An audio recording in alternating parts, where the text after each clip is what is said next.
Jedidiah Brown is a community activist. He joins me now live from Chicago. Jedidiah, thanks for joining us.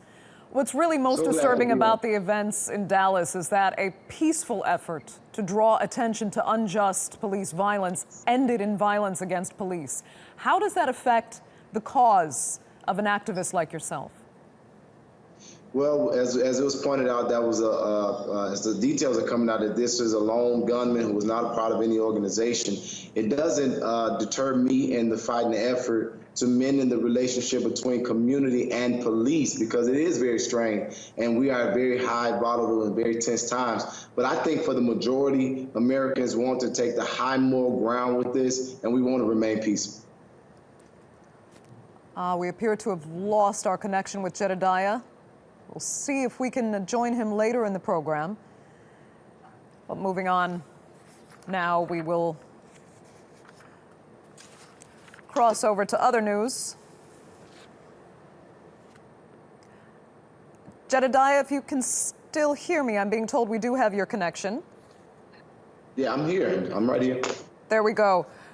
I'm sorry I didn't hear the conclusion of your answer, but let me move on and ask you, you talk about the gap between the police and the community itself. How can that gap be bridged between community members and the police in charge of protecting them? They should be working hand in hand, yet they constantly seem to be at odds. Public safety is not just a police concern, it is a civilian's concern as well. And let's be honest, police brutality for Americans is a symptom of a larger problem, especially for the Black community. There are some economic disparities, there are some housing issues, there are some legal issues for us being represented in the legal system, and then there's a whole sense of being ignored by our elected officials, those who represent us. So as a byproduct, you have a gap between the police and the Black community, specifically because the Black community sees policing as part of the oppression in our condition of quality of life in America. So how do you mend that? It's gonna be so much more than conversation. There's gonna have to be investments made, quality education is gonna have to be given, granted, and restored. Housing is gonna have to be fixed all around, which is a part of why we're going to be doing a die-in today at President Obama's house. We saw how he responded to the civilian side of this. He told that all Americans basically should look for the common ground. But then when it was the police officers and we're praying for them, he said, you know, this is basically, long story short, won't be tolerated. And he was very stern with it.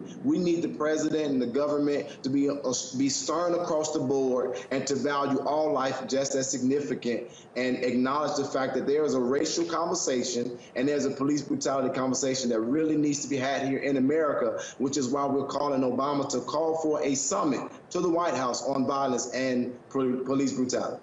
So are those your next steps, to call on the federal government at the top levels to make the moves you feel they need to make to address this issue properly?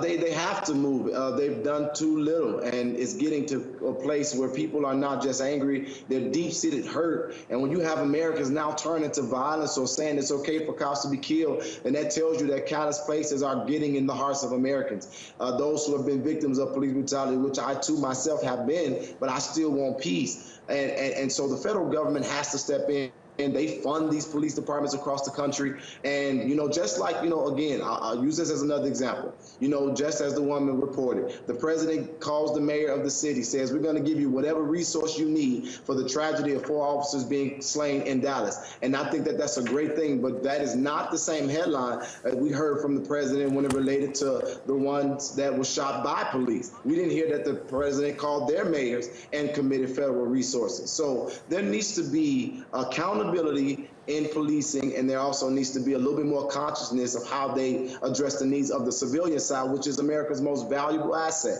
It is vulnerable citizens who people are sworn to protect and serve. So the federal government does have to step in, and they have to give resources to fix this problem. Okay, Jedidiah Brown, I'd like to thank you so much for joining us there from Chicago.